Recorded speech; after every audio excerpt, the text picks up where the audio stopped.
વિધવા બનવાનું. કારણ એકલી પડી જાય છે, લાચાર અને મજબૂર બની જાય છે.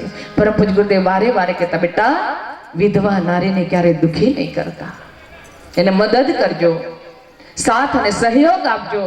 બેટા તમે એને મદદ કરશો ને તો એના હૃદયમાંથી નીકળતા આશીર્વાદ તમારી પેઢીને ન્યાલ કરી દેશે. અને બેટા એને દુખી કરશો ને તો તમે ક્યારેય સુખી નહીં થાઓ. માટે ક્યારેય આપણાથી વિધવા નારીને દુઃખ થાય એવું વાણી વર્તન વ્યવહાર ન થાય, એનું બહુ ધ્યાન રાખવું. એની આહ આપણને ક્યારેય સુખી નહીં થવા દે. અને ચોથો પ્રકાર બતાવ્યું શૃંખલ નારી, સ્વતંત્ર નારી. મન ફાવે એવું જીવવું, મન ફાવે એવું ફરવું, મન ફાવે એવા કપડાં પહેરવા અને સંસ્કૃતિને બરબાદ કરવી. આજે આપણે જોઈ રહ્યા છે દુનિયામાં હાહાકાર મચ્યો છે. અહીંયા તો એવું નથી. બહુ સારું છે. માં ભગવતીએ કીધું, બેટા બે ઘરેણાને સાચવીને રાખજે, લજ્જા અને મર્યાદા. શરીર પર ઢગલો એક ઘરેણા હશે પણ તો લજ્જા ને મર્યાદા નહીં હોય તો એ સ્ત્રીની કોઈ શોભા નથી. શરીર પર કોઈ ઘરેણું નહીં હોય પણ લજ્જા ને મર્યાદા વાળી સ્ત્રી દરેક કરતા અલગ દેખાશે, લોકો એને માન સન્માનથી જોશે, લોકો એની પાસેથી પ્રેરણા લેશે. માટે ભગવાને આપેલા બે અમૂલ્ય ઘરેણા છે લજ્જા અને મર્યાદા. આજે આપણે જોઈએ ને ભૂલતા ગયા અને બીજા શણગાર સજવા લાગ્યા છે. શરીરને અત્યારે બસ કેમ ઓછા કપડા, દિવસે દિવસે ઓછા કપડા. અને આજે આપણે જોઈએ દુનિયામાં હાહાકાર મચ્યો છે. એક બેનને જોતા શરમ આવે તો એમાં આપણે વાઘ ભાઈઓ ન કાઢીએ છીએ. ઘણી વાર આપણને એમ થાય આવા કપડા ન પહેરે ને તો સારો. ધ્યાન રાખજો, દીકરીને નાનપણથી સમજાવજો, કારણ કે આ દુનિયા બહુ અત્યારે નાજુક સમયમાંથી પસાર થઈ રહી છે. હાહાકાર મચ્યો છે આજે. નારાયણ શક્તિ કોણ? સતી સાવિત્રી, સતી અનસુયા. મા રત્ના શું કર્યું તું એમણે? વડ સાવિત્રી વ્રત આવશે ને, પૂજીશું, જાગરણ કરીશું, પૂજવા જઈશું વડલો. પણ શું પ્રેરણા આપે માં સાવિત્રીએ? કઈ પ્રેરણા આપી કે તો ખરા? યમ રાજાને પાછો પાડી દીધો. આપણે વાર્તા ખબર છે ને? હા, ના ગયો તો ખબર પડે. હા, માનસુયાએ શું કર્યું? માનસુયાએ શું કર્યું? ત્રણેય દેવતાને 6 મહિનાના બાળક બનાવી દીધા. હે ને? આપણે વાર્તા ખબર છે ને? નહીં? સ્વર્ગમાં બ્રહ્મા, વિષ્ણુ, મહેશ એના ધર્મ પત્ની સાથે બેઠા હતા. દેવર્ષિ ઋષિ આવ્યા, ભગવાન કહેવા લાગ્યા પૃથ્વી પર કોઈ નવીનતા, વિશેષતા. એટલે દેવર્ષિ ઋષિ કહેવા લાગ્યા કે અનસુયા નામના સ્ત્રીના સતીત્વની વાહ થાય છે.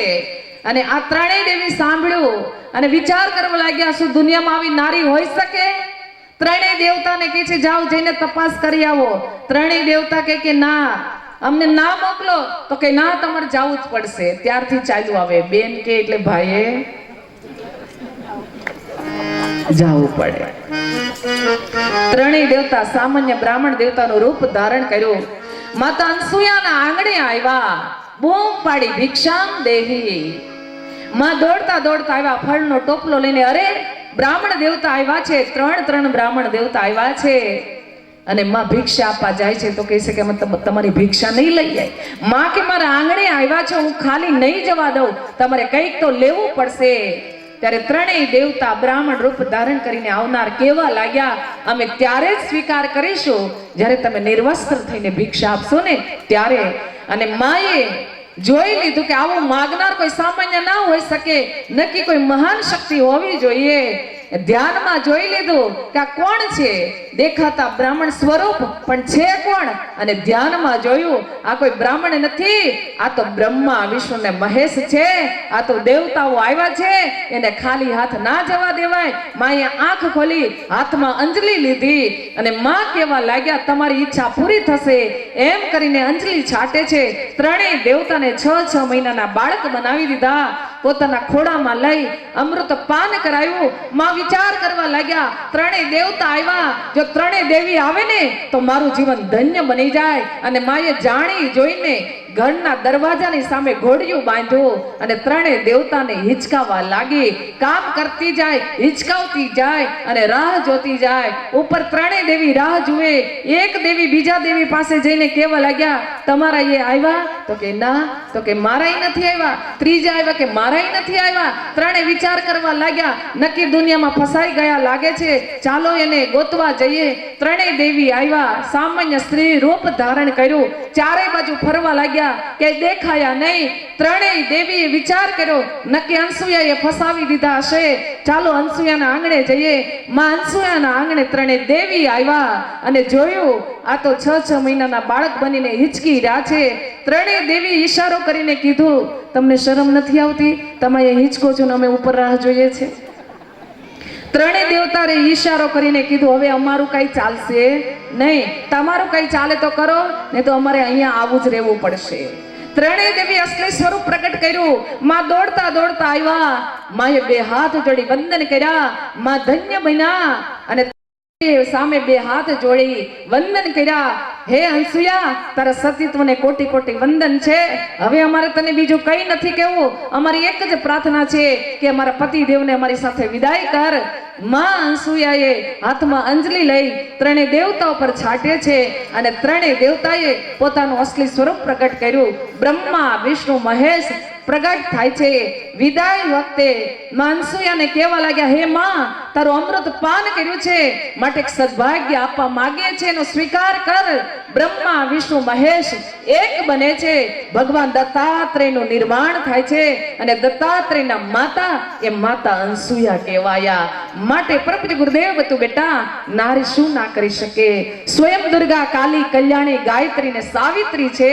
તારી અંદર પડેલી શક્તિને તું ઓળખી લે, કારણ વેદે તારી ગુણગાથા ગાઈને કીધું છે. નારી તું નારાયણી, નારી તું મહાન, નારી તારી ગૌરવ ગાથા ગાય વેદ પુરાણ. નારી તારી ગૌરવ ગાથા ગાય વેદ પુરાણ. નારી તું નારાયણી, નારી તું મહાન, નારી તારી ગૌરવ ગાથા ગાય વેદ પુરાણ. નારી તારી ગૌરવ ગાથા ગાય વેદ પુરાણ.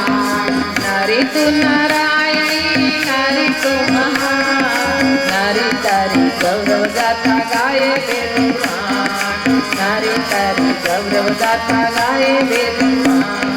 નારી તું નારાયણી, નારી તું મહાન, નારી તારી ગૌરવ ગાથા ગાય વેદ પુરાણ. નારી તારી ગૌરવ ગાથા ગાય વેદ પુરાણ. ભાવથી તાળી પાડીને ગૌરવ ગાથા ગવાઈ રહી છે.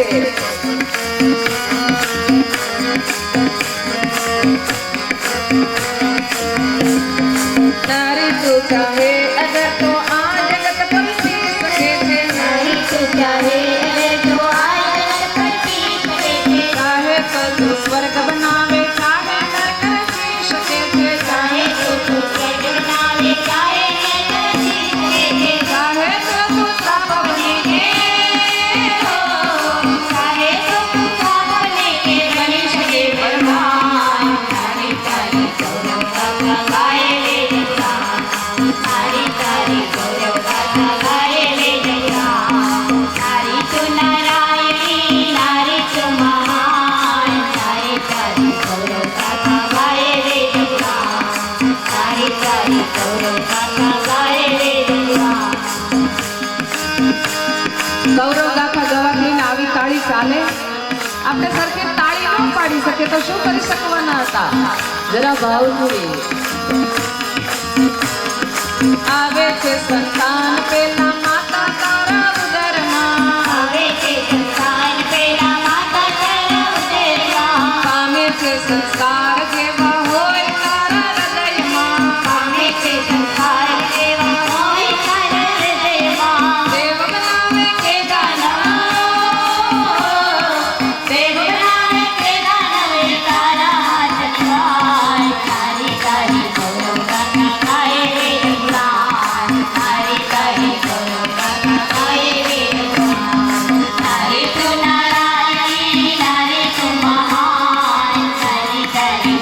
ગાથા ગાય વેદ પુરાણ તારી તારી ગૌરવ ગાથા ગાય વેદ પુરાણ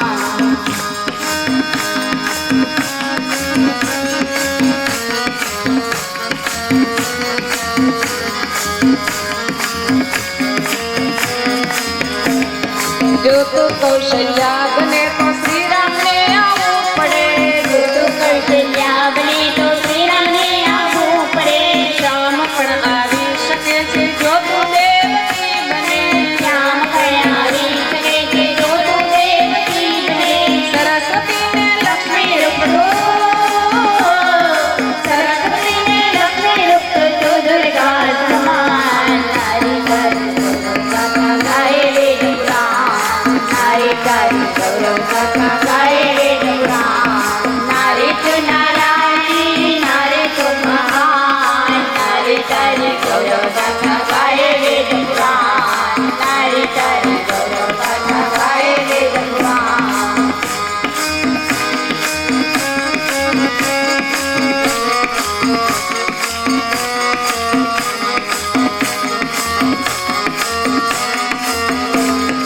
વિષ્ણુ શ્રી કે આદિ બ્રહ્મ પણ શક્તિ તુજને માને છે વિષ્ણુ શિવ કે આદિ બ્રહ્મ શક્તિ તુજને માને છે નારી તારા ખોળામાં અવતાર સ્વયં વધારે છે નારી તારા ખોળામાં અવતાર સ્વયં વધારે છે ધન્ય ધન્ય હે નારી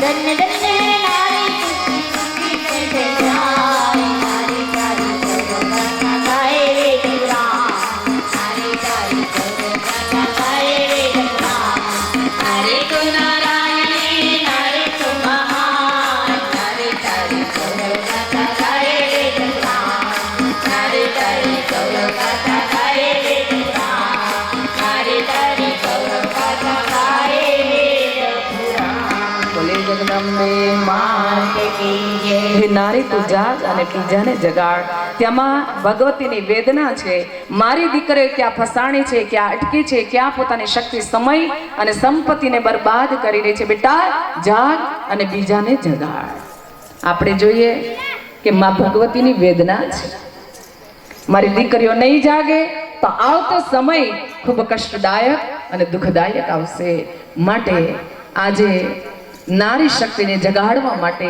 માં ભગવતીની વેદના છે ક્યાં ફસાણી છે ક્યાં અટકી છે ક્યાં શક્તિ સમય અને સંપત્તિને બરબાદ કરી રહી છે અને એને કહેવા માટે મારે તમારી રજા જોઈએ તમે કહેતા હોય તો કહું થોડુંક આપણા જેવું લઈએ ને તો આપણને સમજાય કહું હવે એક હું પ્રાર્થના કરું છું કે ભાઈ હવે કથા ક્યાં સુધી એટલે આજે મોડું થયું છે તો વાંધો નથી ને 5-10 મિનિટ કારણ કે ટોપિક કાલે તો નહીં આવે પાછો તમને વાંધો છે પાછળ વાળા તો બોલો હે વાતો કરવા માંડ્યા હો બધાય ક્યાં ફસાણી છે આપણને 3 શબ્દોથી બોલાવવામાં આવે છે મહિલા સ્ત્રી અને નારી નારી નારાયણી હમણાં આપણે જોયું મહિલા એનો અર્થ છે પૃથ્વીને ધ્રુજાવનાર તત્વ કેટલી તાકાત છે આખી પૃથ્વીને ધ્રુજાવી શકે અને ત્રીજું બતાવ્યું સ્ત્રી સ્ત્રી શબ્દ એનો પહેલો અક્ષર એમાં બધું જ આવી જાય આમ તો અહીંયા એવું નહીં હોય પણ તો હવે આવ્યું છે તો મેં કહું ને ક્યાં ફસાણી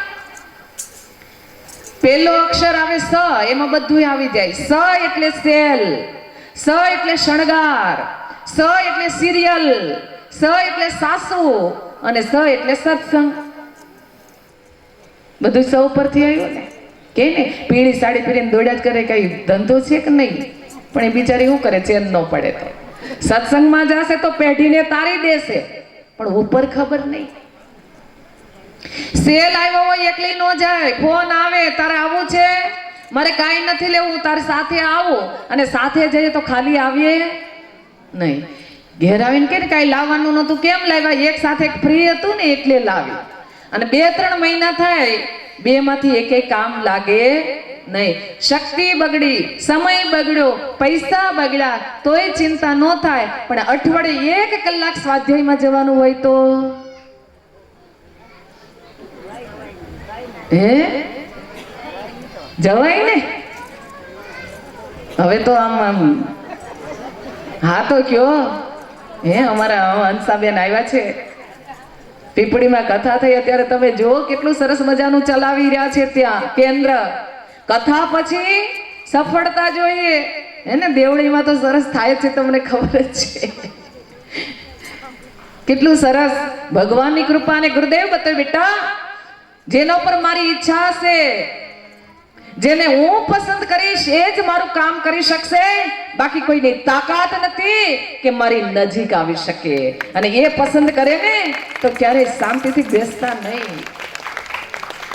કથામાં 5 દિવસ કે પ્રવેશ કરીને જો સંકલ્પ ઉઠ્યો ને તો એને ઉઠવા દેજો. કાંઈ ન કરે તો કઈ નહીં, અઠવાડિયે 1 કલાક સ્વાધ્યાય નિયમિત કરજો. પણ ગણેશ પાછા શું કરે? સ્વાધ્યાય દિવસે જ કામ કાઢે, એમાં આટા મારતા હોય અને કેટલા બાના કાઢે. પણ એ ખબર નથી ઉપરવાળો જોવે છે ખોટું બોલીએ છીએ, નહીં છોડે. હે આપણે બીજાને બનાવી દઈએ પણ એ છોડવાનો છે નો છોડે. અઠવાડિયે 1 કલાક નિયમિત સ્વાધ્યાય કરીએ. આગળ શું આવ્યું પછી બહુ નથી કેવું પાછું. હે શણગાર, શરીરને શણગારો એની ના નહીં, જમાના પ્રમાણે રહેવું પહેરવું, પણ આત્માને શણગારવા માટે પણ પ્રયત્ન કરજો. શરીર પણ શણગાર હશે, આત્મા લુખોને સૂકો હશે તો આપણો શણગાર શોભતો નથી. અને આત્માને શણગારવા માટે સારા સાહિત્યનું વાંચન અવશ્ય કરજો. તમે જો યોગ શક્તિ અખંડ જ્યોતિ ગુરુદેવે